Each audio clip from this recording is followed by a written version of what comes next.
I think so. I haven't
Good morning, everybody. Welcome to Clackamas County Pitch. If everyone could grab your seats. Enjoy the networking.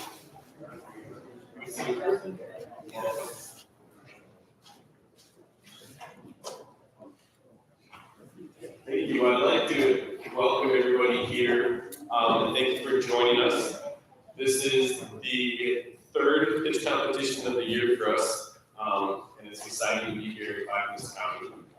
My name is Don Diamond. I am the current president of Tide Oregon. I am also an entrepreneur, exited founder of a physical therapy business, so I come from healthcare.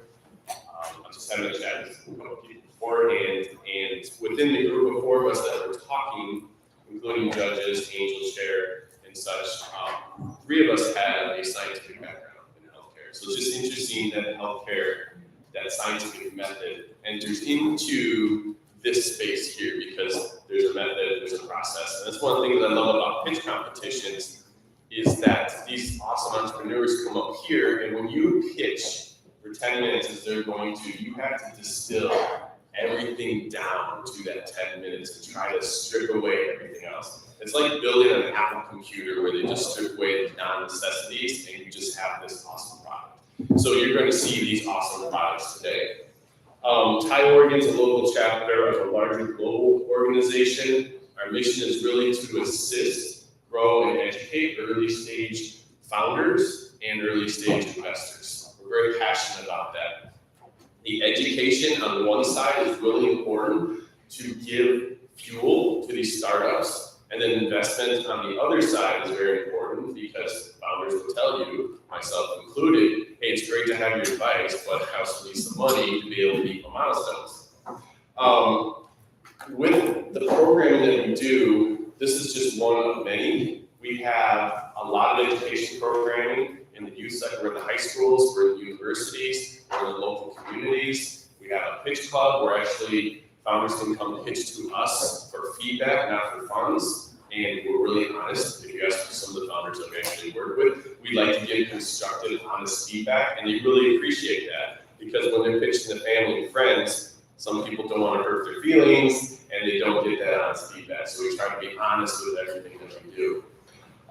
This morning, we're here for the Clackamas County Pitch Competition, and this is a part of a larger program. So Pitch Oregon is considerably supported by the Urban Growth Board and Business Oregon's Carrie has to write this for me because otherwise I tend to go off tangents a little bit for those of you that know me. This has provided funds to invest in 3 separate pitch competitions throughout the state. Clackamas County Pitch is the third and final pitch competition of the year. And so far in 2024, Pitch Oregon program has awarded around 160K in equity investments, cash prizes, and services. And today we're excited to deploy $35,000 total to the winners of the inaugural Clackamas County Pitch. Yay! Let's get ready to put up our money where our mouth is, right? So we want to be able to walk the walk and be able to invest in some of these awesome startups here. So what I'd like to do is welcome our MC for the day, this awesome person standing to the right of me, Emily Caddies. Not only is Emily the founder and CEO of Finnegan and Dragon, but she's also a previous winner of the Westside Pitch Competition, and she's basically just an awesome person. So thank you for doing this, Emily.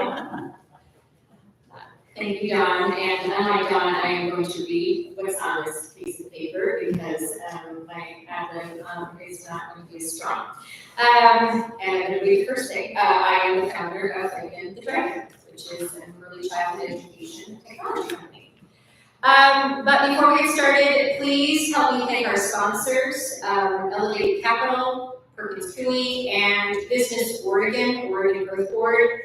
Without their contributions, events like this would actually not be possible at all. So thank you.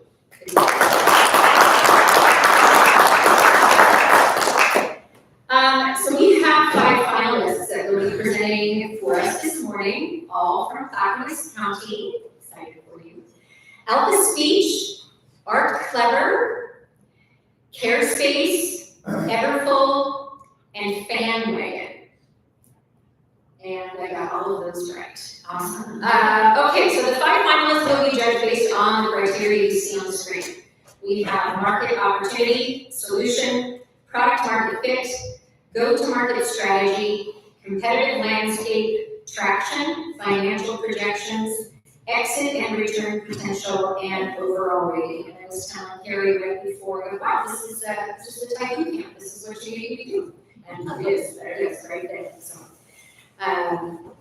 Let's move on. So the prizes, you might be wondering what's at stake. Well, free legal services, equity investment, and of course the best one, all cash. Let's go to our judges. We're thrilled to have an esteemed panel of judges with us this morning. They are Kasten Stedman. Did I get that correct? There she is, okay. Kasten is the owner of Your Startup Life, a capital access advisor with SPDC, and an adjunct professor at the University of Portland. Thank you, Kasten. Michael Sheridan. Michael is a Thai board member, angel investor, and senior financial advisor. So everyone get him. And then Evo Lucas. Evo is a Thai charter member, angel investor, and founder of 24 Notion Global Creative and Lifestyle Agency. Thank you, Evo. To now get going with the event, it is not only up to the judges, we actually like to include you, the audience. Please look at the screen and follow the instructions to vote for your favorite pitch. The audience vote winner will receive $500. So everyone get your phone out and scan that if you can. Follow those steps, 1, 2, 3, 4, not too hard. Everyone got it? It's also on the table right in front of you. There's a piece of paper. You can't get it off the screen. Okay, are you ready? Right. It's time to start pitching. Okay, first up, we have FanWagon. FanWagon is connecting fans with pre-loved, authentic college and sports merchandise. Presenting today is Lauren Teague, the founder.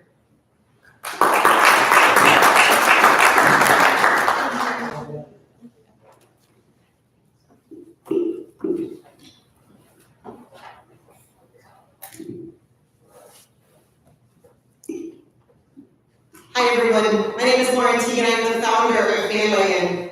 And I'm here today because I know that fandom is more than just cheering for your favorite sports team.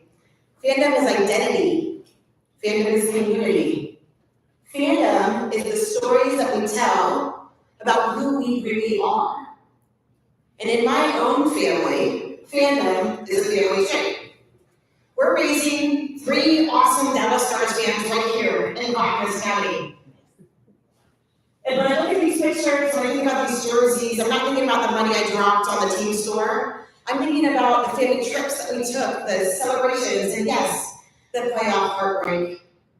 Americans this year will spend $11.5 billion on licensed sports apparel from team stores, coastal stores, and fanatics. And in a family like mine, we try to get as much use of that as we can, right? It goes from one kid to the next kid to the next kid, but if there's no more kids, what do you do with these items? Sometimes we have to toss them out, sometimes we have to maybe box them up and save them. But how can we actually get them in the hands of people who love them just as much as we do? Fandom is personal, it's identity, and it's also part of a larger waste crisis. Fashion fandom is killing the planet, and like this year, Americans will also throw away enough textiles to fill over 800 NFL stadiums with just discarded clothing. And those polyester blend jerseys and sweats that we love so much, they're so comfortable, they'll take up to 200 years to decompose. Think about your own closet now. What's been in there for a while? Do you have a college hoodie, a team jersey, a hat, or a soccer scarf? Right? These things that we're holding onto, they're not just clothing. These sentimental items are really manifestations of our own fandom. So this is a massive business opportunity. How do we get from massive opportunity to filling this gap? Well, we're proposing a circular re-economy. Because every time an item goes from one fan to another fan to another fan, a hat, a jersey, a tee, that's not recycling, it's re-economy. We're creating new resale opportunities and creating a brand new ecosystem. And at the center of that ecosystem is Bandwagon. We're the fan first marketplace for second fan fashion. We're on a mission to make fandom shareable, sustainable, and circular. And the cool thing about second fan fashion is that we're solving real problems. For the average fan, like me and you, we're just trying to rehome the things that are in our closet and get them to different fans who love these items, and maybe finding new to us things that we can't find in the standard team shop. For sellers who are building small businesses around these collections and curating and reselling these items, we're giving them a fan-first place to do that and build their brands and build sustainable income. And for the industry, we're proposing new ways of textile circularity solutions. So when an item comes into Bandwagon, it has a story. And our platform makes sure that those stories continue as long as the life of an item. So this is what we've been up to this year. We've taken Portland and the metro area as our pilot market. We've been activating right where fandom starts. We are activating on college campuses. We had 4 students at the University of Oregon this fall to be our student brand ambassadors. They're out spreading the word and capturing interest from their own peers and from clubs on campus. We're augmenting that with name, image, likeness marketing campaigns with female athletes as we go across the country to help us use their tastemaker status to help talk about second fan fashion and what's important there. We're onboarding stores like Back to the Basket in Southeast Hawthorne, who need an e-commerce presence to stay sustainably viable and help pay themselves what they deserve. They're passion-based business owners that don't have the technical and marketing expertise that we can lend them on our platform. And we're working with fan groups like the Rose City Riveters to host swap and watch parties. Sport Oregon, where their members are donating items, and these items are coming to their own family and shop, and they're making this fueled fundraising program work by making money off of what's already in people's closets. Okay? And as we've been doing this over the last 6 months or so, we've gotten a little buzz. The Portland Trailblazers, the Portland Winterhawks, talks about informed, they've been asking us, how can we use resale? How can you teach us how to incorporate this into our fan engagement strategies and our sustainable solutions for our businesses, which is really fun. And the Portland model works. We can actually deploy it nationwide and across North America. There are 53 cities that have major league sports teams, not just Division I colleges, major league sports teams. Nearly 200 of them. So we can take this playbook that we're building in Portland and we're modeling here, and we can move it across North America at scale. So this is a massive opportunity for resale and for our planet. Like I said, we're spending $11.4 billion a year on sports apparel. And if FanWagon can capture just 5% of what's in our closets today and put it through our platform, then we can do north of $200 million in GMV. And on our baseline, our initial margins on that for our commission fees, that puts us at about $32 million in revenue just on that segment, just at 5%. Today, our revenue is based on these commission fees, but in the future, we have plans to increase the fees or explore premium fees on both sides of the marketplace, for buyers and for sellers. But we know that we're building bigger things, like a suite of data and insights that isn't available in the market, so we can license that data. We're introducing new textiles circularity solutions that we can work with our partners on. And we're also thinking about in-market fulfillment options across those cities. So then FanWagon is not just a Poshmark for things you buy on Fanatics. We're actually the go-to resale market and store for every sports fan in every city. Not just here, but everywhere. Yes, fans are already buying and selling their gear online, but this is messy. Poshmark, Facebook Marketplace, eBay, they rule resale. But it's because they built it for everybody and everything. We're building for one thing, fan apparel.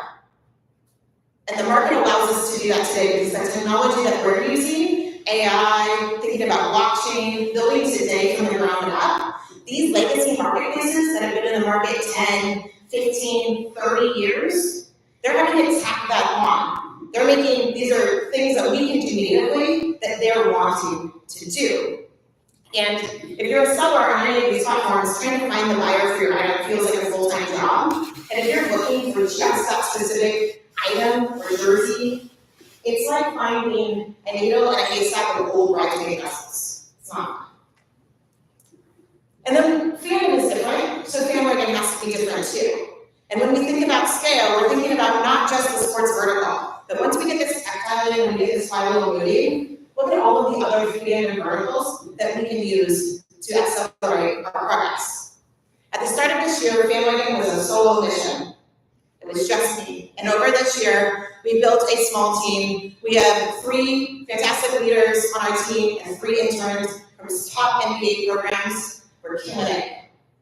And this is all just done with the backs of a little bit of friends and family, investment and support. Imagine what we can start to do with your support too. That's why I'm here to ask to help us finish our angel round. We're raising $465,000 and we're 38% committed and funded. That money came in earlier this year, and you can see how we spent it. What we're taking into next year will give us a 12-year runway with this round to go to market aggressively, to turn our team from fractional to full-time, and to start to really build the future of sustainable fandom. And this isn't just about resale, it's about textile security as well. Our neighbors in South California have already passed laws that require retailers and manufacturers to have more responsibility for end-of-life and textile waste. By 2028, when these laws go into effect, the entire industry will change. And we're ready for that disruption, and we're ready to pilot an R&D program that supports our partners and licensed brands in compliance, in resale, and take-back, and reporting. As we look to the future, we've got a pre-seed raise, hopefully coming next fall in Q4, but also we're looking to be the official resale marketplace for all sports properties and sports fans, right? And we want to change the future of this. So make no mistake, this isn't about one jersey, it's not a cute little marketplace. This is about investing in the future of sustainable fandom taking a bet on an industry ready for disruption. Thank you so much.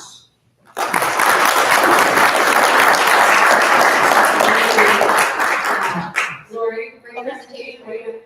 Okay, so we're going to turn it over to the judges here. I think we're starting with Caston. I'm not on. Sure, okay, I'll just ask. Do you want mine? No, it's okay. I think everybody can probably.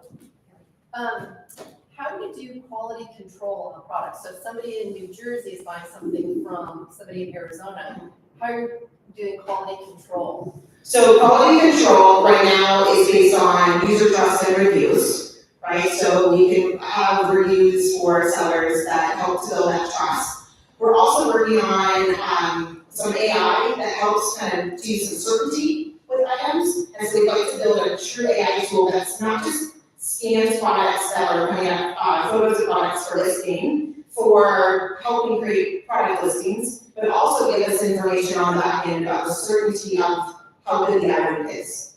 Right now, we can kind of only protect it in terms of service and user feedback. Great presentation, full of jacket. Thank you. So I love that question about quality. So currently, right now, how does the user have this product? Do they drop it off in a certain brick and mortar or online, or Yeah. they just Plato and then Bushmark also? You know, there's the whole online. Yeah, so right now it's peer-to-peer selling. And so if you're selling something and Michael wants to buy it, he'll go through this transaction, pick his shipping time and fee, and then in your order dashboard, you will actually get a chance to print the label based on what he's chosen, UPS, USPS, FedEx, whatever it is, and then you will not ship it. So the sellers actually act as their own businesses, just like a Facebook or like a Poshmark more than a Facebook marketplace. Although some of our sellers do have local pickup and label. So they're willing to leave, or they have a storefront that they're willing to bring people in. They can also opt to do that as well. Last question, who's your direct competitors? So direct competitors, I think if you're thinking about like a mom or someone, like Facebook Marketplace is actually in Facebook groups where people are kind of selling these things to get them off, but they're usually selling them because they don't know what they're worth, but they're trying to turn it faster. For the resale kind of categories of small businesses, a lot of them are cross-listing onto eBay, or they're trying to set up their own stores like the Shopify site. So we just released this Shopify integration. That means that they can, store owners can actually set up a catalog and shoot their items directly over to Fairlane, and we can cross their Shopify store on Fairlane and show them the muscle that they have. So, this is a great, being a fan of sports, this is America, people love all this, so I think a lot of folks would be really excited about it. Same time, humans pretty lazy. Yeah. Also, companies are a little bit lazy. They don't want to deal with returns. There's been an article in the Wall Street Journal or New York Times in the last 24, 48 hours or so. They just talked about returns, like the dirty little secret is that companies will credit back the buyer and just say to the buyer, you don't need to return the product. Concerned about that at all. In my household, for example, we have a goodwill backing that kind of gets going. Yeah. But do you think that inertia and laziness is going to be a big problem? Sure, that's always friction, especially in a marketplace like this. So what we're trying to do is use technology to reduce as much friction. So the laziness of actually acquiring the items and getting them onto the site. With our fuel fundraising programs, we're asking people to bring their items, and then someone in the organization is responsible for that. Or if we take that on, we keep not 14%, we keep 50% of the profit. So we're willing to do that a little bit because we've got to take that 5 million. I think actually this is a unique system in that, like, if you really want that jersey or that thing, there's not really a reason why you would try to return it. You could just resell it. And a lot of marketplaces will have no returns, but if something doesn't work or you're not with it after a day, then here's the listing again. Talk about that. What I love about that is that the story continues, and we can track that story from user to user with a garment. So we can say, well, maybe Natalie just bought something because she's going to a Packers game, and she wants to wear a sweater or jersey, and then that's it. She's coming back to Portland, doesn't need it. Well, she resells it on Fairlane, and then what's the next game it goes to? What's the next game it goes to? What's the next? So we can actually tell a story around an arc of the items. So I'm actually not afraid of returns, because I think it as an opportunity to resell and continue the story of the market. And that's what makes our platform different than the others, because we're based in the community. I don't want to steal the microphone the whole time. I am concerned about just shipping costs as well. Yeah. I overnighted something on like $38. $38. So we do have the ability to discount some of our shipping rates. Most of the rates on the platform right now for ground are about $5. But yeah, if you need the jersey for the game that weekend, if you just have tickets to, you might be willing to pay $25 of shipping because it's going to cost you $125 to pick it up at the team shop.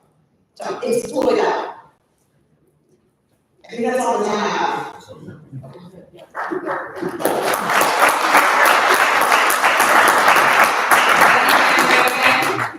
All right, moving on. Next, we have Everfull. Everfull is a sales-enabling platform to the experience economy, combining Canva, Shopify, and MailChimp to simplify offer creation, sales, and engagement. And we have Rachel and Teresa presenting. Thank you. And that's always make sure. Yeah, between. How many, I just, this is important.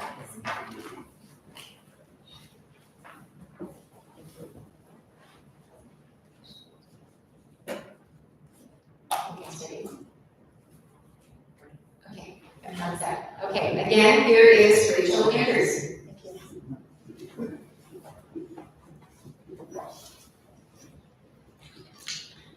Hi, I'm Rachel Landers, and I'm the founder of Everfull. Our software helps brick and mortar businesses get customers in the door and make more money. To understand what we do, let's talk about who we serve. There's a type of brick and mortar business that doesn't sell stuff or services. They sell experiences. Learn how to rock climb or spring break camp for kids. For these businesses, time is literally money. These businesses sell classes, camps, events, passes. This is the experience economy, and it's been ignored. These businesses are empty a large part of the globe. I just skipped a slide, I'm sorry, here, let's go back. Right-handed, so it's, there we go. For experience economy businesses, existing tools suck. It's hard to create digital flyers to share event details. The shopping carts were stuck in 2015, and getting the right offer in front of the right customer is basically spray and pray. Send it to everyone and hope you get lucky.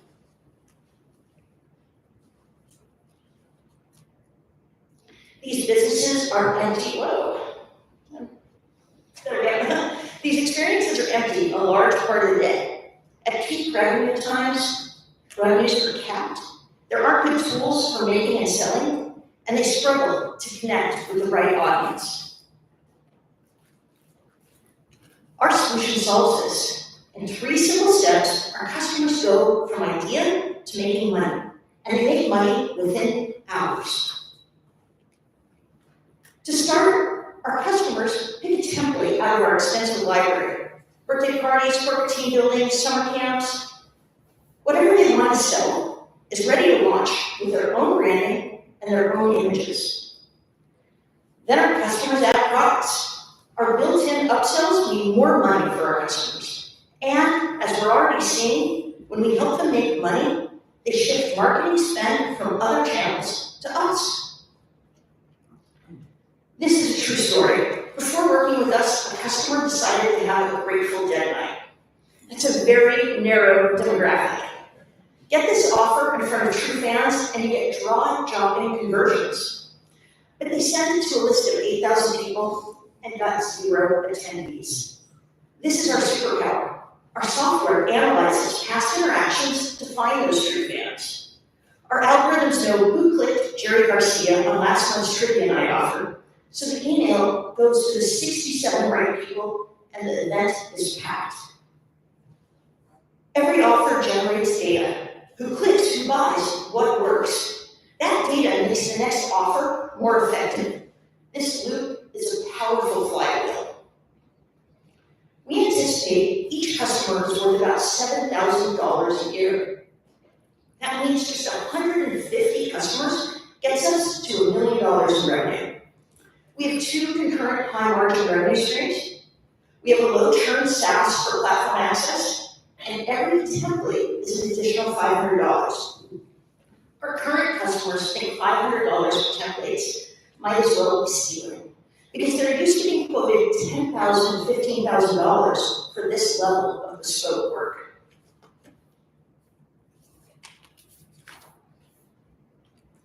Let's look at revenue examples. For a company doing just under $1 million a year, like core climbing, we expect to sell 6 templates plus $900 ARR for platform access. That's about $4,000 per year. The key is those 6 templates will make core $12,000 to $15,000. As these business owners see results, buying more templates at $500 a pop is a smart move. Their success is our growth. The TAM is huge, but let's focus on what matters. What can we realistically capture? We have a disciplined, sensible plan to grow to 13,500 customers in 5 years, which is $50 million in revenue. Next year, we are going to be laser focused on 6 verticals. 25 customers in each vertical takes us to $600,000 in year 1. Everfull has 2 types of competitors: sports engine and Sawyer types that have built-in shopping carts, but are hard to use and are designed for admin, not sales. Design tools are easy to use and beautiful, but fail to link any payment method to the digital flyer. It might seem like a cheap shot to bash our competition, but my track record speaks to how much better we are. I have closed 70% of the companies I've done a demo with. This isn't a testament to my sales skills, it's an indictment. The competition isn't built to serve my customers' pain. I started only 5 months ago, and I've already accomplished a lot. I've closed 4 paying customers, had over 50 customer and prospect conversations, delivered 8 templates that have produced for my customers $14,000 in revenue. My traction demonstrates phenomenal product market fit. But the most important thing that I've done is I sold before I built. I won't waste my time or anyone's money building something no one wants. Everything I've built delivered has been by stringing together 7 low-code tools. Here's the thing. A lot of startup pitches are for a product in search of a problem. But my bottleneck is not sales, it's delivery. Once we build the platform, even just an MVP, my sales numbers are going to be blistering. I've had to turn down 3 customers already. So while my traction is impressive, wait until you see what I can do with an actual platform made of code and not duct tape. Because we use AI and spray paint to make bespoke templates for the company's colors and pictures, we'll use our tools to make templates for prospects too. Our go-to-market strategy is cold email. We'll send prospects beautiful versions of classes and camps full of their own content. This is an attention grabber for sure. Simple cold emails that look like $10,000 agency deliverables drive leads to an inbound sales team. Something really special about Everfull is that our go-to-market strategy is not dependent on slow, high-cost channels like SEO, PPC, and brand building. Our sales cycle is short, on average 3 touches, and it's easy to reach the decision maker. And it's a minimum of a $2,000 buy-in to get started with us. Let's talk about the team. That's me. The picture here is my first business. I made a sandwich board, sold space to the stores in the mall, and eventually grew to 1 employee, Jonathan, who I'm still friends with.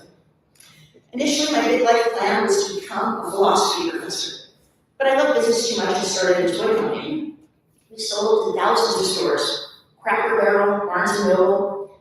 From there, I had a startup and raised VC money. That company went on on to have a successful exit to AT&T. Then I started trading and applied to work for Jim Cramer, along with 2,000 other people who answered his call for an assistant.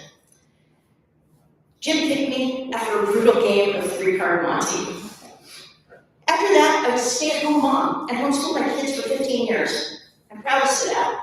The kiddo, right over there, won the Caroline Bradley, which is a $250,000 merit scholarship based on academic achievement. And we lived to Hanover with that scholarship and did a great job. Proud of you.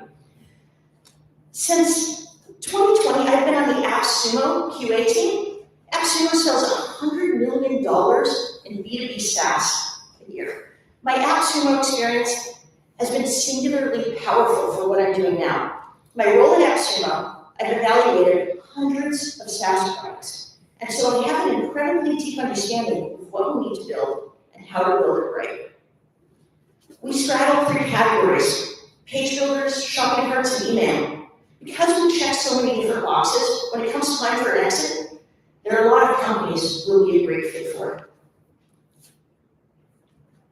I have momentum, and I'm extremely driven, extremely, but I can't do this alone. I need tech talent, I need advisors, and I need another $575K to fill out the $750K pre-seed round. This will get us to a V1 platform, a solid sales team, and about $2.5 million in revenues. To wrap up, I want to talk about our why and why now. This slide doesn't match, but I want to share this. I love helping these businesses thrive. They anchor neighborhoods, keep kids off devices, and bring people together. These local businesses still suffer from post-COVID consumer patterns. The real key to why now, though, is that AI changes everything. 2 years ago, our solution would have cost $15,000. Today with AI, we can do it for less, a lot less. Thank you for your time. Thank you, Carrie and Joe and Ty.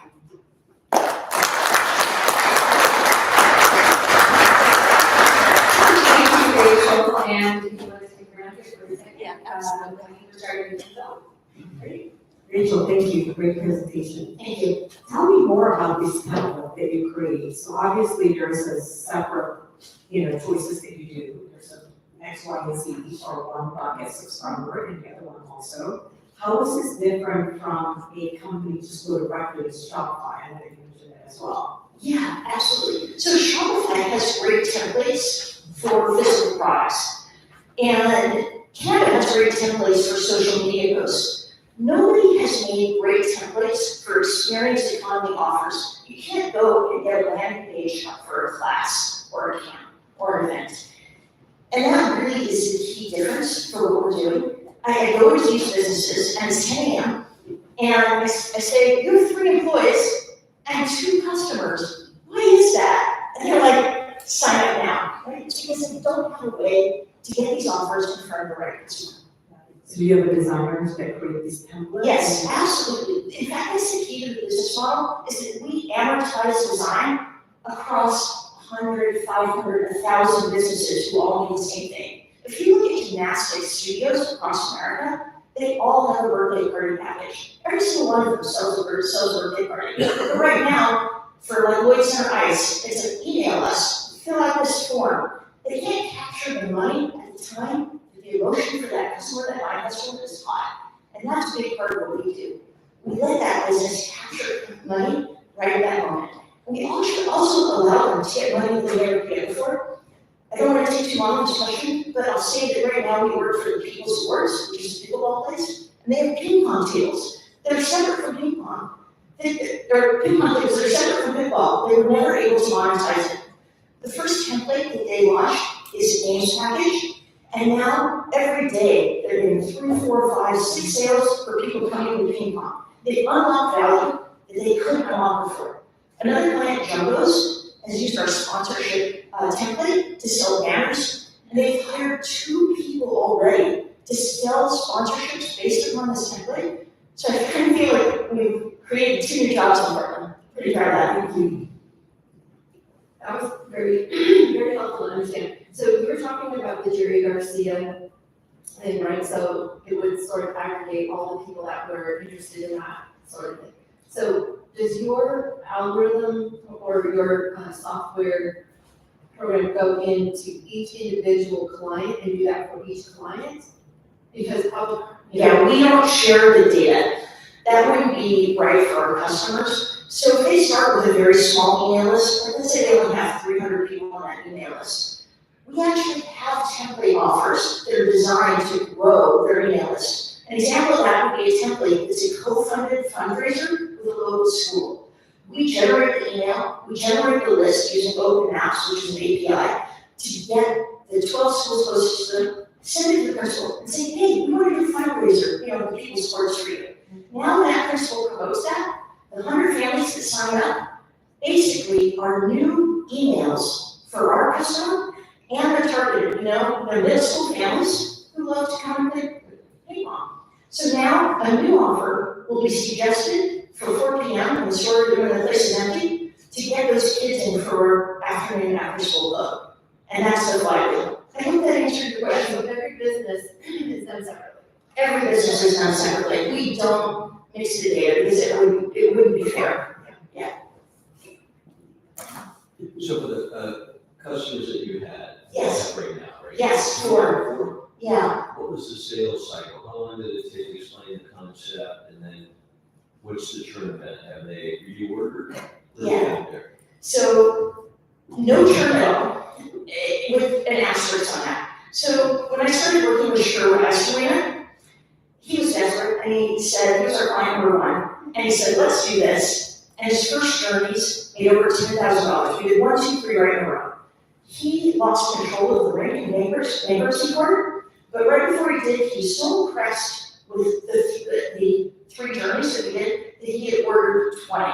So there's churn there because he's no longer the owner of Sherwood.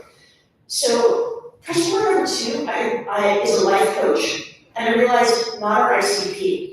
And so I said, thank you. We've had 2 more life coaches that I've turned down because it's not our ICP. I'm very narrowly focused.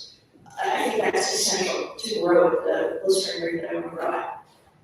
Customer number 3 and 4 love us. I mean, it's Jumbo's Pickleball and People Sports, and I think they are going to order again and again and again, and we're not going to see churn because they are so happy. And I would love to put anybody in touch with the owners of those businesses if you want to talk to them about their experience with Everfull and with their experiences with these templates.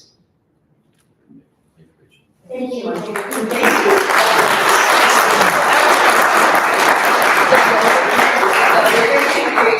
you. Oh, did I put my sheets up there? That's right, go ahead, take them. Thanks, and let's give the judges a couple minutes here. Thank you so much.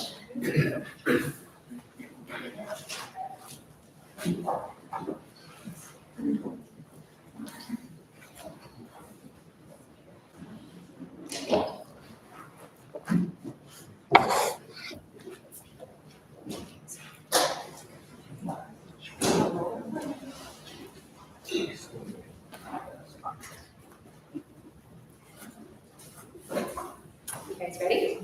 All right, okay, so again, thank you, Rachel, and moving on, we have CareSpace. CareSpace is digitizing musculoskeletal care via a mobile phone or webcam powered by visual AI. And presenting today, we have David Richards, a co-founder of CareSpace. Thank you. So picture the smoke screen, I step out now. I'm Dave Richards, the co-founder and CEO of CareSpace. In my early 20s, I was in Hawaii in college, and I was a total adrenaline junkie. I had a really bad fall rock climbing, and I was disabled for 6 months. I went from running with the cross-country team several miles a day to being able to hardly get out of bed. And I learned in that moment that movement is everything. And I've grown to appreciate how mobility affects 1 and 2 adults. And there's this massive spend of over $980 billion. And it's a top 3 spend for most employers. I was fortunate to be here locally on the front lines with COVID as businesses were shut down, including physical therapy practices. If you've been to a physical therapist, you'll know that they're super old school. They use what's called a goniometer. It's a piece of plastic to measure your range of motion. And they will leave you with printed instructions on how to do your rehab exercises. When lockdown happened, we came in with Microsoft Health, with the Providence healthcare system, and we digitized their entire physical therapy journey to an enterprise-level platform. It covers both injury prevention, recovery, and performance improvement. We do three things very well. First, we've pioneered mobility as a new and missing health vital. Using any standard mobile or webcam-enabled device, we, with clinical-grade accuracy, can determine your mobility. We then, through our HIPAA-compliant system, assign AI models that recommend programming that is designed to provide superpower to a physical therapist to be able to recommend treatment. We then put this in the hands of an international physical therapy and physiotherapy audience who is able to work beyond their clinical walls to see exactly what you're doing and are providing recommendations for care support. We're first to market in the correctional facilities. Your taxpayer dollars are spent $500 to take one prisoner to and from one appointment, just the transportation fees. We're removing that and bringing a first-to-market virtual physical therapy program in the correctional facilities. We have 1.2 million patient lives under contract, and we're expanding fast to support that number. With 5 facilities, we're currently generating $40,000 a monthly recurring revenue. The process is stupid simple. A patient can self-enroll, they get access to a virtual evaluation, they can scan through our mobility scanning and our posture analysis tool, and they're connected to a physical therapist who prescribes the treatment based on the data with AI. Ongoing in the program is all recorded by the patient, everything that they're doing, and physical therapists are able to easily monitor and oversee and provide timely intervention to make sure that the outcomes are excellent. And there's ongoing communication through one-to-one communication through our platform. The value of CareSpace and what's most exciting to me is that if a patient can get to the CareSpace within 14 days, we can lower the cost of care by upwards of 60%. And only 1% of those that participate will need to undergo surgical intervention. And there's a massive marketplace for this movement health category. For employers like Harley-Davidson, Coca-Cola, who are coming under contract with CareSpace, we provide a pre-employment screening so that they can determine whether their candidates have the functional movement to perform their job. For providers, they love us because we enable them to elevate the standard of care while driving higher revenue through new reimbursement programs that are available for them. For insurance companies, we reduce the cost of care by limiting the number of visits the patients need to go in office. And we also expand their reach to patients that currently are not connected to healthcare systems. And there's a broader category, and I could talk all day about it, but we cover everything from teams like the University of Michigan that we're currently incubated with, to athletes, to the senior population. There is a senior tsunami happening right now, and there's a massive risk of fall that we're getting out in front of. We've been fortunate among our competitors that we were selected by Meta. They're currently customer funding a version of our platform into the Quest headset. We're going to be launching in 2025. The good news is that there's reimbursement for this program, so it's going to be a massive win for healthcare. There's a massive marketplace that we serve. The addressable market is really, really high and continuing to get higher. $186 billion spend in 2023, and it's expected to grow to $326 billion by 2032. We are diversified from competition. So our competitors only focus on the episode of care. They have their own privately held physical therapy practices. They're private equity backed, And frankly, it's expensive and doesn't scale. We're friend of industry. We work with a national network of physical therapists. We bring them into supporting our clients, and we make them significant ancillary revenue. We also focus on the entire continuum of care, from injury prevention to recovery to performance improvement. We have 3 different revenue generating models: licensing, value-based contracts, and by participating in reimbursement programs. Just through the correction facilities alone, we anticipate generating $4.2 million in revenue next year. Not to mention all of the new contracts we're doing with employers and insurance companies. This is what the reimbursement looks like for our physical therapists. They love this because they can see these patients as they are doing today in practice, while virtually their patients are making them more revenue through remote therapy monitoring reimbursement codes. Roughly $250 per patient can use our platform and participate while the physical therapist is continuing to support their own patients. We have a really exciting team. As a co-founder and CEO, I've been fortunate to go through one venture already with my old man here. We launched our first company. We had an exit 5 years ago by leverage partners in the insurance industry. My background is deep in consulting and healthcare. I've been fortunate to work with major providers like Kaiser Permanente and Providence. And our team is led by rock star developers who are deep in artificial intelligence. And we have clinical expertise as well. And we're moving fast to scale our company to take advantage of this new movement health category. This slide may look expensive, but it's not.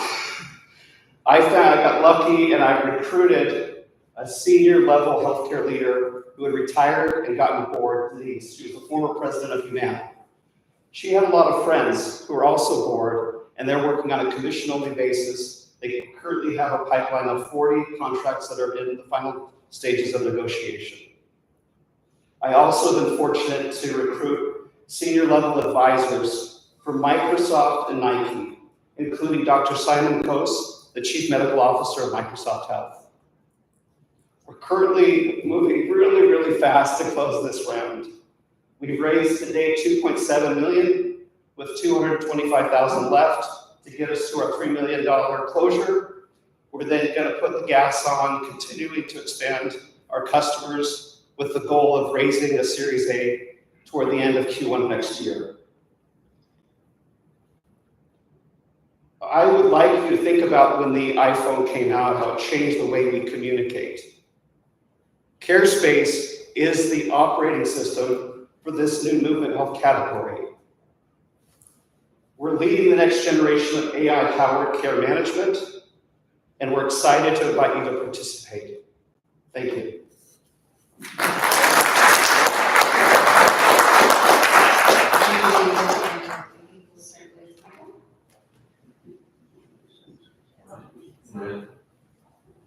I'm not sure where to start. I'm excited about what you're doing here. I love that you're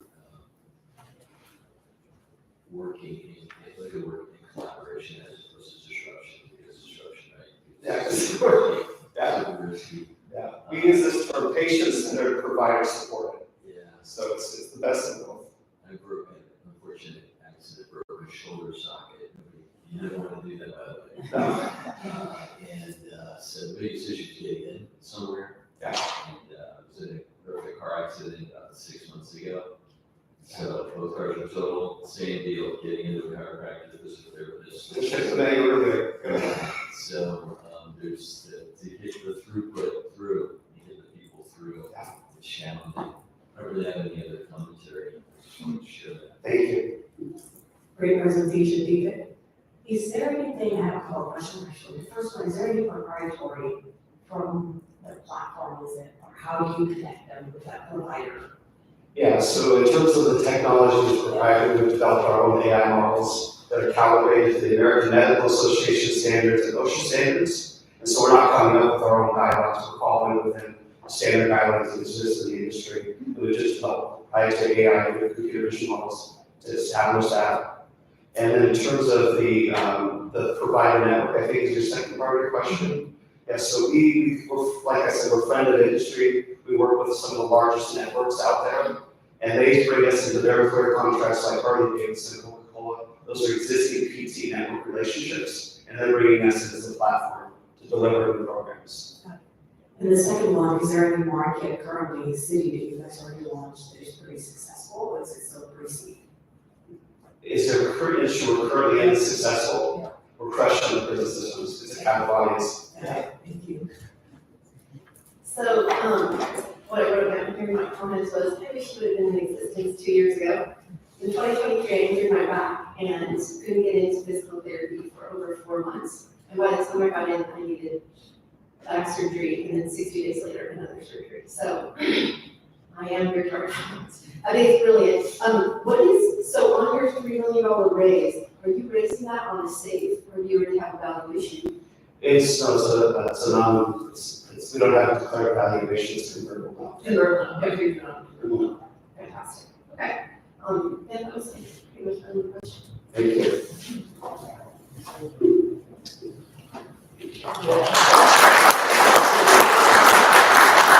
All right, now we're gonna take a 10-minute break, and I believe there's some refreshments in the back.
So I know you're a brand live expert, Yeah. but I'm doing a live stream and can I just show you? On YouTube or from brand new? Oh, from YouTube? Yeah, I mean once it's that's a good question. I can do that. I don't know how to do that. I mean, I know I have the URL, but I need to like share this live stream. Yeah. Is it an option? Oh, that is a great question.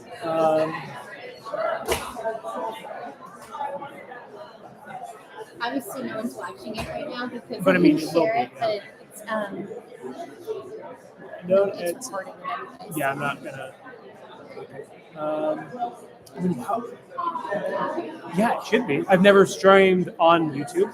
Oh, really? Just through our platform, yeah. Yeah. That is a great. I do not know why. Let me look. Is the YouTube channel just Ty Oregon? Yep.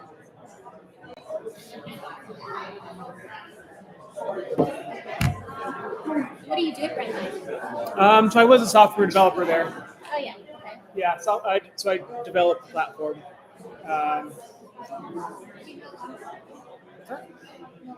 No, I left about 2 months ago. There we go. Yeah, I did. There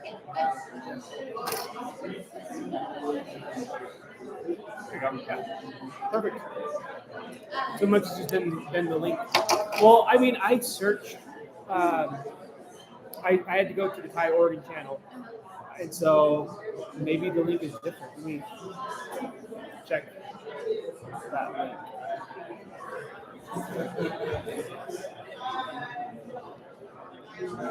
I mean, yeah, it's the same link. Okay. Yeah, so you should be able to copy the link, and then it'll work. Fritz was just pitching to our investors Oh, really? last month, was it? Yeah. 2 months ago? Yeah. For his new, is it a chatbot, right? Okay. Good. Yeah, I used to work at LA Capital, and I think he was the CEO when he was a portfolio company, and then he's moved out, and I think Alan took his place, and then Sam took over. Yeah, and so I was a software developer there for 4 years, 4.5 years. And then I was ready to go. I was ready to do my own thing. Right now, it's mainly just commercial real estate. And so we're building a commercial real estate building, and I'm doing real estate software. So I'm just building tools for investors and agents. So see where it goes. Hopefully we'll make money. I have enough in the bank to last for a couple months more. We'll see.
All right, welcome back, everyone.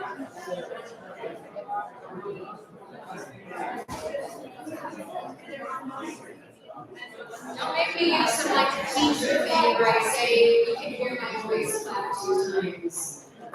Yeah, see, start doing that, okay? Welcome back. I hope you had a chance to mingle, get refreshment. Put these back on because it's real, it's not a rumor. Your eyes do go. Enjoy your vision. Okay, so we are now moving on to the final 2 pitches, and I really hope I get your last name correctly. We're up to Art Clever. Art Clever is an international platform for distance education in arts and digital technologies. Presenting today is Maria Pokrovska. I'm gonna have her say it. I'm just gonna have her say it like this. Maria Pokrovska. Thank you. Thank you.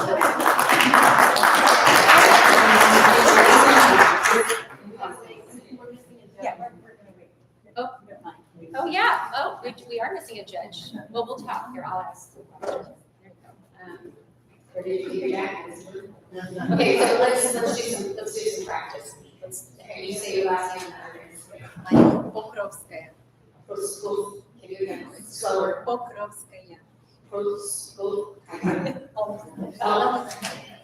there we go. But yes, okay, this could go on for a long time. We should actually thank our sponsors one more time. Let me go back to that page. I know it's pretty. See, oh, never mind. We're not going to thank them because Evo is back. So again, here is Maria, and she will be presenting for Art Clever. Thank you so much, Jen. Hello, I'm Maria, the founder and CEO of Art Clever. And I'm here because I dream big. I dream to succeed with my talents, as we all do.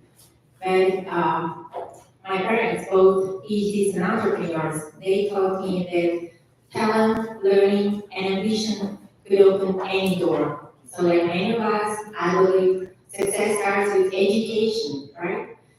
But at 11 years old, I lost both parents. At 16, I started working, yet couldn't afford university. But I didn't give up, and through the hard-won scholarship I studied, architecture and design for 8 years and earned my master's degree to realize that I had nothing real to show. And there is a huge gap between graduation and profession, between traditional education and modern industries. And in the creative world, your portfolio is everything. So I was lost, disappointed, my dream was crushed. And I found out it's reality for millions.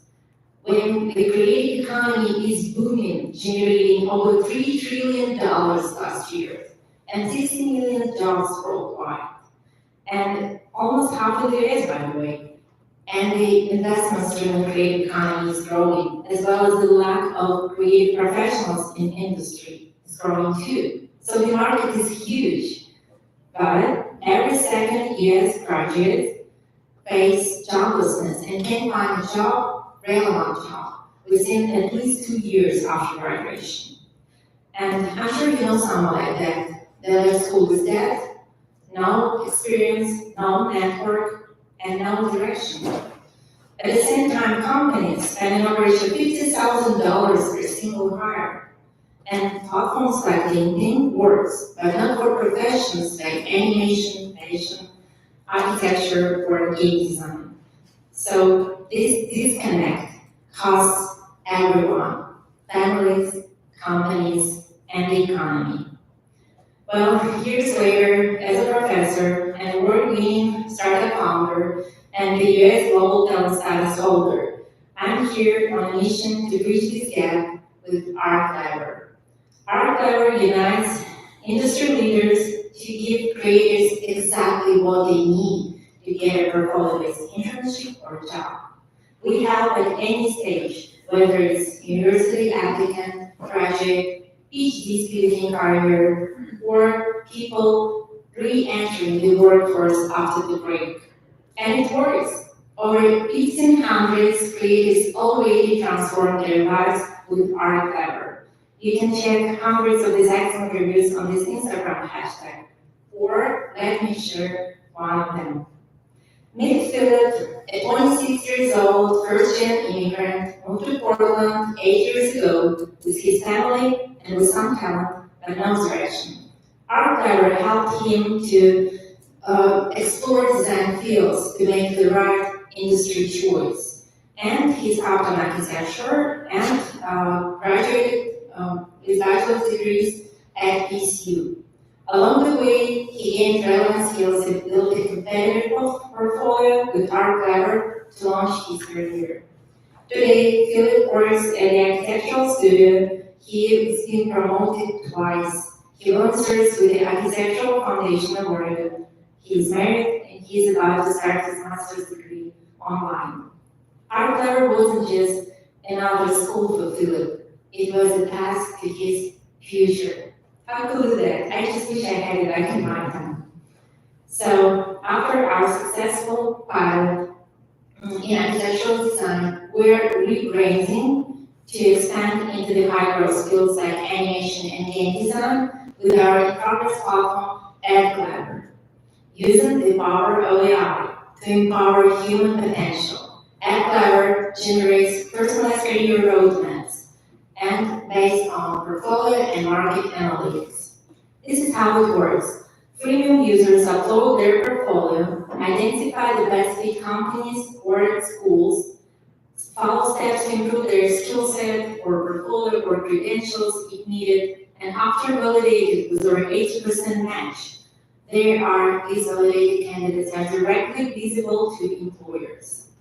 And this is a no-barrier service because creative professionals work from anywhere. They speak the same language using the same tools like Adobe, Autodesk, or Figma. And unlike tech candidates, creatives qualify for the Global Talent Visa, which is a zero-cost alternative to H-1B. So again, companies pay nothing for international candidates to sponsor them. So, if ArtClever based on transactional model, ArtClever is about a freemium subscription model with multiple revenue streams, including training fee from companies and individuals, and additional commission from experts in Congress too. We built a win-win model where everyone benefits, individuals, brands, and the economy. Even our competitors validated our values by partnering with us. For instance, our upcoming partnership with Autodesk allowed them to hire and train talents through their own Autodesk University content, which works best for us and best for them. Let's talk numbers. Over 1,800 users in 10 countries, over $500,000 in revenue to date, and our influencer-based marketing allows us to have 15 times LTV to CAC. And we build a beautiful professional community of over 100,000 followers in social media. And it's just the beginning. We're partnered with industry leaders like IT and BMW in-house, and schools like George Fox already trust us to boost their international student enrollment, and more partnerships on the way. We are, since we found our project market fit, by 2028, we're projecting 1.8 million in revenue, and with a 9 times increase for over 5 years. Our is our second company, co-founded with Daniel, and we've been many challenges together, including marriage, parenthood, the pandemic, international relocation, and we won international awards along the way. And we graduated from top tech accelerators like 500 Global VC in Canada and Silicon Valley, and a few others in Florida and New York. Our amazing board of advisors includes professors, PhDs, tech entrepreneurs, and experts in AI and machine learning. And being self-funding and with early profitability, we're confident enough to welcome investors. We're raising up to $500,000 on SAFE to increase our team, to empower our team. And here you can see some of our key milestones, including product development, technology implementation, and the next round. This round can be co-founded by Google as well, because we already pre-selected for the Google for AI Startups program. So they provide up to $350,000 for AI product development. And for the final, I just wanted to say, so literally everyone asks us, why Oregon? Well, 12 years ago, Daniel and I fell in love with the city, with Portland. And we believe this city has everything to become a global creative hub. And we're here because we're happy to do our best for that.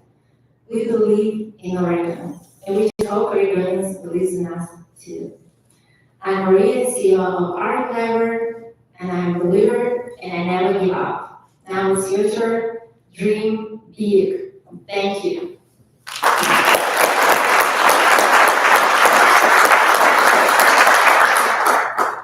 So we're just gonna start with casting. So, you're raising 500,000 on the safe, and do you have like a value cap, or are you offering a discount? Yes, we have a valuation of 3.2 million plus money. Okay, is that your cap? Sorry? Is that your valuation cap? Yes. Okay. It's very cool. So it will work very similar to Art Clever of how it feeds people through, what it educates them on. Yeah, so that's why I showed about how it works. Yes, that's how Clever works. I'm happy to explain here more if you No, that's cool. Okay, I got it. Thank you. Thank you so much. Great presentation. Thank I you. heard your pitch one time, I can't remember where, but I did, yeah, great. Question, you said you have 18,000 users Yes. right now. How much of those are part of the subscription model that you have, or you haven't launched that yet? Yeah, so we tested our subscription model and we're ready to launch it when we will be rebranded to AdClever. AdClever.com is already public, but we need to implement it, our AI technology. Yeah, and from this 18,000, we have more than 1,500 paid users. Got it. And so Art Clever will turn into Act Clever. Right. Thank you. Thank you. We all know schools kind of drop the ball, and there's a huge gap between graduating and getting a paycheck in the quote unquote real world. So I love this conception for sure. Of those users, how long are they using it for? How do they get from point A to point B, and what is the timeline of that usually? Is it at their own pace? Is there some instruction involved? Is it, I missed that part of it. Yeah, that's a great question, thank you. So this process takes up to 2 months around, even less, because sometimes portfolio validated can be close to 80%. It can be really fine, so the person just needs maybe one consultation with someone, or maybe just to improve some certain thing, so it's not too much sometimes. But sometimes this person have to take a few programs related to this company or this specific school to be ready to apply or to get a job. So it's really like Philip's example showed that he started with us even when he started at PCU. So during his bachelor's degree, some relevant skills were missing in his program. So he came to us, and we wanted these people came to us every time they need to make the next step. Because I believe education doesn't sell the content. Education sells the way to your dream, right? That's why we all trust that some program will help us to achieve what we want. For someone who's already in school, do schools, are they looking at you as a competitor or as a collaborator? Can you repeat this? The schools, so for example, if you're engaging with students that are already at Portland State, they're not going to Portland, they're not thinking about going to Portland State, they're already here and they're about to graduate. They're trying to get up their skill set so they can work at, Nike, good shoe design. Right. But they're not quite there yet. Do the schools like Portland State look at you as a competitor or a collaborator for the student base? We believe they look at us as a partner because we already partner with some schools, and this is just a few logos. We have them a lot. They are interested in our service. And for example, again, for George folks and for upcoming partnership with Oregon University, they want us to help them to boost international students enrollment and local students enrollment. So they look at us, I believe, as collaborators. That's what we see from our partnerships. In terms of an exit, who do you think it would be? Would it be a strategic buyer? Yes, it's like Outlet University, or someone the closest to us, or some our partner, like IKEA, for example, or again, Outlet or Adobe. Adobe and Outlet, they have their own foundations and investment funds as well. And Outlet already requested this. And last year, after I presented in New York, and at the annual EdTech week, we received also the proposal from the Japan's largest company, HR company. They were interested to acquire our Clever, but we weren't ready to say to her. So later, we will come back. Very good, thank you. Thank you so much. Thank you. Thank you.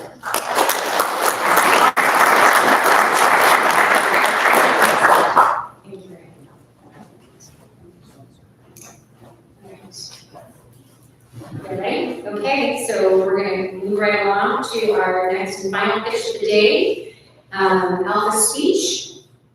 Alpha Speech is the cutting-edge solution for aviation professionals looking to improve their English pronunciation. And here presenting is Dr. Katie Pearson, the owner of Alpha Speech.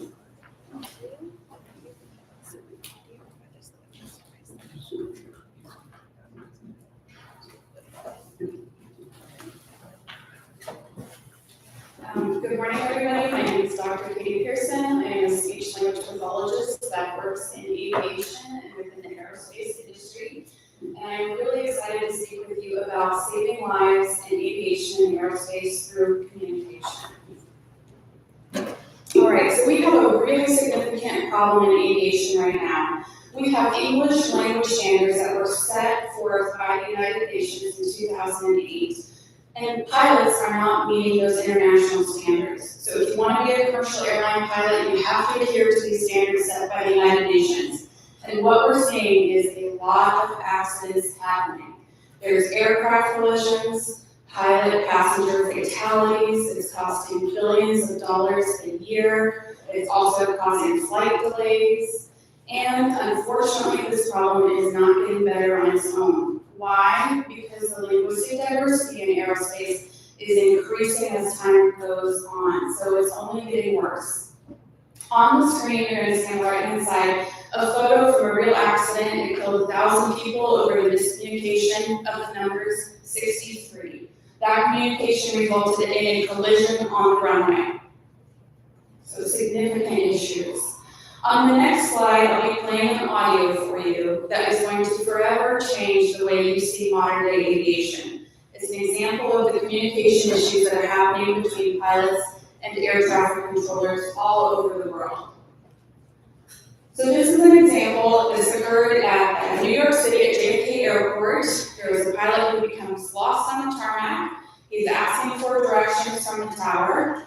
And miscommunications due to accidentedness occur. And please keep in mind there's 300 people in the back of this aircraft. None of them have any idea what is going on.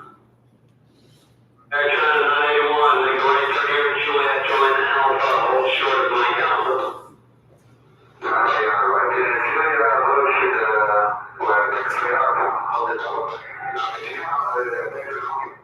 Make a right turn here with Juliet, join Alpha, hold short of Mike Alpha, Air China 981. Air China 981, Juliet, right turn, Okay, I'll say it again. Hold short of Mike Alpha, M-A, Mike Alpha, not November. Okay, hold short of Mike Alpha, Air China 981, they cleared you into the wind.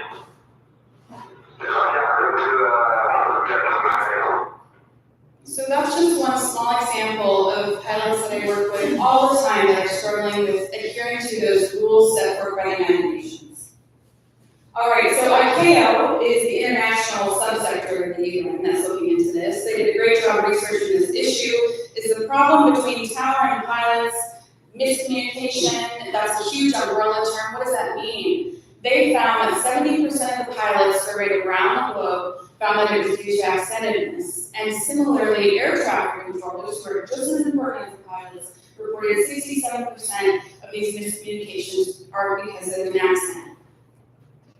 So some facts that we have to understand before moving forward: 75% of accidents result from human error, as pilot error.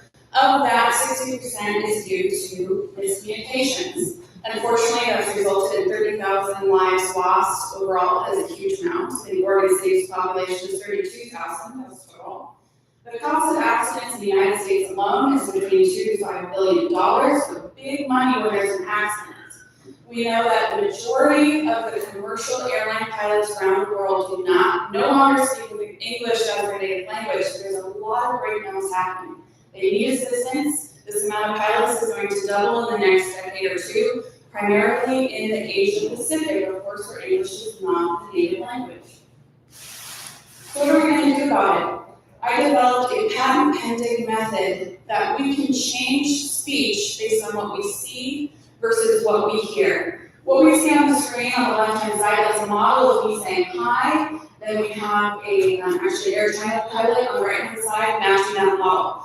With intelligible speech, we expect to hear a certain pattern of speech. So there are interested organizations in this idea, includes the Department of Defense, the FAA, the NTSB, private flight schools that are struggling with pilot students, as well as other organizations such as Women in Aviation International and Women in Aerospace Network.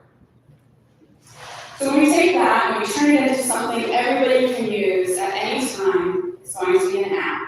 On the left-hand side is the login, on the right-hand side is what the pilot statistics will be, age, primary language, and how often they're using this. This is a game-based app.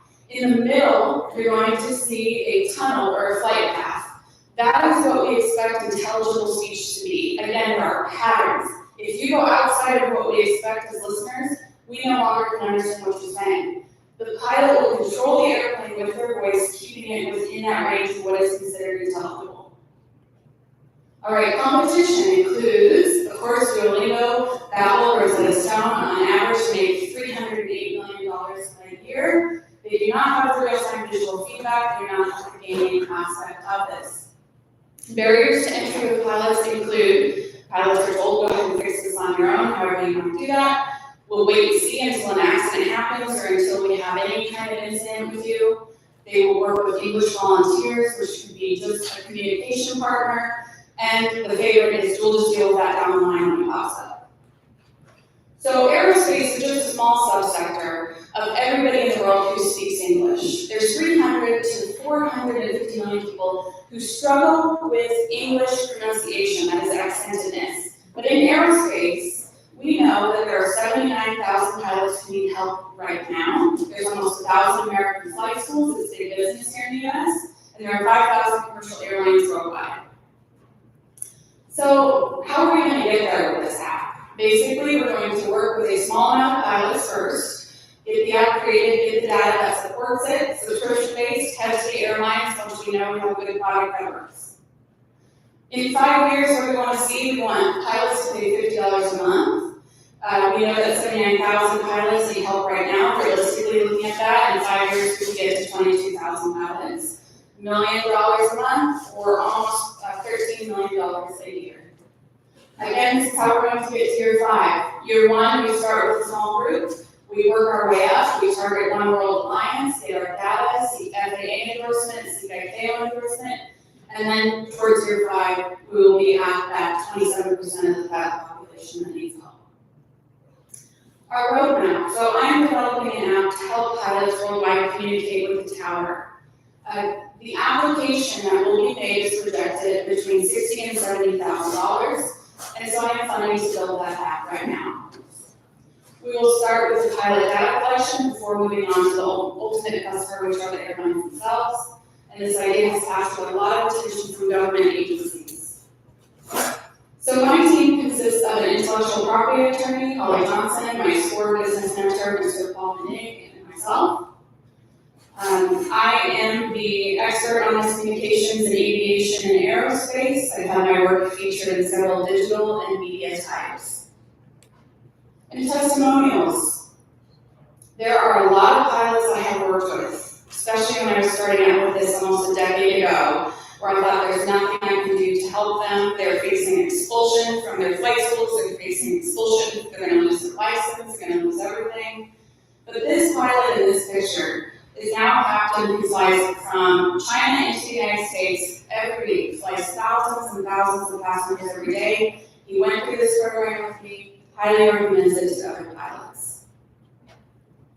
This is an issue that has been flagging and plaguing aviation and aerospace for decades. They have done a great job at providing data that indicates the issue is the accent. It's not radio frequency, it's not language, it is truly a speech difference. We can have people who are very proficient in a language, but if they sound a little bit more different than what we expect, it's very hard for us to understand them. It's also important to know pilots land planes on busy runways every 60 seconds. If we have someone hogging the line, we will ultimately end up with additional safety issues that we're seeing now. So this is the answer to this problem that has been plaguing and plaguing this industry for a long time. Thank you very much.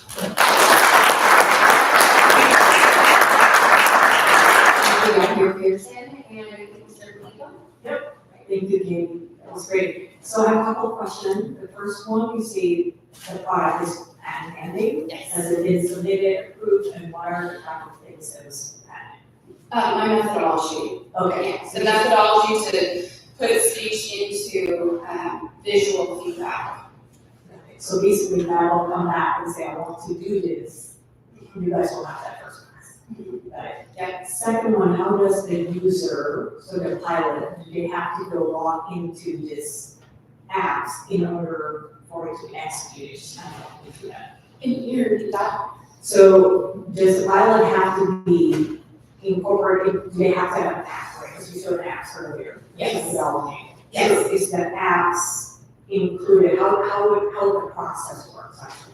I mean, it would work on Android, iPhone. Most of these pilots already have apps that are working off of their phone for their training in other sectors. So it'd be an additional app that they would use on their cell phone. when they have time. The biggest problem with people changing their speech, they don't practice, they don't have the time for it. With this, 15 minutes in the morning, 15 minutes at night, 15 minutes the next day, it's gonna track those points, report it to the DPE or the designated pilot examiner to say, okay, we are actually working on this, and this is how accurate we are.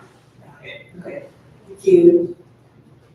Do you have any idea how long it would take someone to be pretty proficient in changing their accent? Great question. 3 months. 3 months with this method, yeah. However, accents do change. So one of the issues we see, pilots are proficient when they fly in and out of the United States. So their flight paths get changed quite a bit. They might be flying in their home country for a year. They come back into the United States, they're no longer at our level of proficiency as required. So keeping them at that level of proficiency is a problem, and this will also help with that. Right. I may miss this. How much are you looking for? 240,000 total. And what kind of vehicle are you raising that on? Equity into the company. So you have a valuation already? 2.4. Sorry. Yeah. Okay, that is all my questions. I mean, that is an amazing presentation, by the way. They get thousands of these and they were so easy to follow, so very well done. Thank you. Yeah, the college courses for theory, that's really true, Charlie at the end, great job of presenting. I'm not so technically proficient, so help me out. So if you got an app, are you dependent on a carrier? When I'm at Manzanita, I only have one bar, we won't name the carrier I work with. Right. Is that an issue technically? No, most of the pilots that I work with are around hubs, and so we have really good connection in hubs. All the electronics that all these pilots are working off of for their flight paths, navigation system is all online. One of the reasons they have to be so proficient in English is because they have to be prepared for when everything does go offline, and then have to manually fly the plane and, of course, talk with nothing interfering with that. So, yes, I foresee that being an issue, but it could be if they're in the middle of nowhere, or a storm comes in, yeah. All right, thank you. So I'm also thinking, is this, so I'm a pilot, it's a little bit like an Uber driver though, there's, got my phone there, right? Yes. So it's not, it's. Yeah, great question. You would not be using that while you're flying. This is to practice that you are proficient when you are flying. That you have, that basically you practice these fine motor patterns of expected speech, and you're able to whip those out when you need them on the job. Yeah. What's to keep though, a pilot just to hand his phone to her, the new pilot that comes in, as opposed to every pilot using, having to log on and have their own app on their own phone? Well, if they're not the ones practicing, they probably are not going to obtain their license. They have to go through like an oral examination. So if they're not the ones doing the practicing to better their speech, it's going to really shoot them in the foot in the long run. I mean, they could pass it around, but this app with speech and how you might change your speech compared to how the rest of us might change our speech is individualized. And that's what good speech therapy is. And that's why we have that flight path. And it's going to direct, every individual user is going to present with different issues in their speech. Whether it's too high, too low, too soft, too loud, leaving consonants off, too long vowels, issues like that. So it's really particular to the user, which is our foundation speech therapy. It has to be individualized to the speaker. Very good, thank you. I would suggest, because I was confused when you first started too, I was a little bit confused. Is this something that they're speaking into and it translates while they're flying? So for in the future, I would just say, this is something they practice, not using. Right. You cannot use, yes, pilots, you cannot use anything in the cockpit like this technology. It's not allowed. Perfect. Yeah. Right.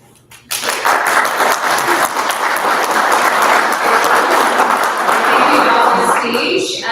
So that is the closed part of pitch competition, and you all are going to have a difficult decision to make. So, judges, when you're ready, if you could grab your lunch and follow Ben here to the deliberation room, that would be very helpful. And while they're doing that, for everyone else, if you could please take the next few minutes to vote for your favorite. As a reminder, the voting ballot is accessible via the QR code on your table. Should be on every table. And the winner of the audience vote will receive a cash prize, so please, everyone, vote. Access to the audience vote is going to be in about 10 minutes. So make sure you get those votes in.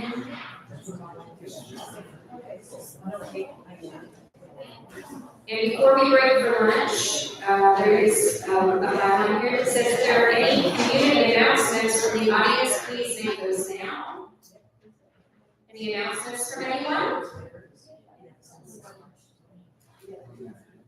All right, I'm gonna let you guys take your turn first, and thank you everyone. Make sure to We're gonna do lunch. oh, they're gonna do lunch after, so everyone else, please grab your lunch.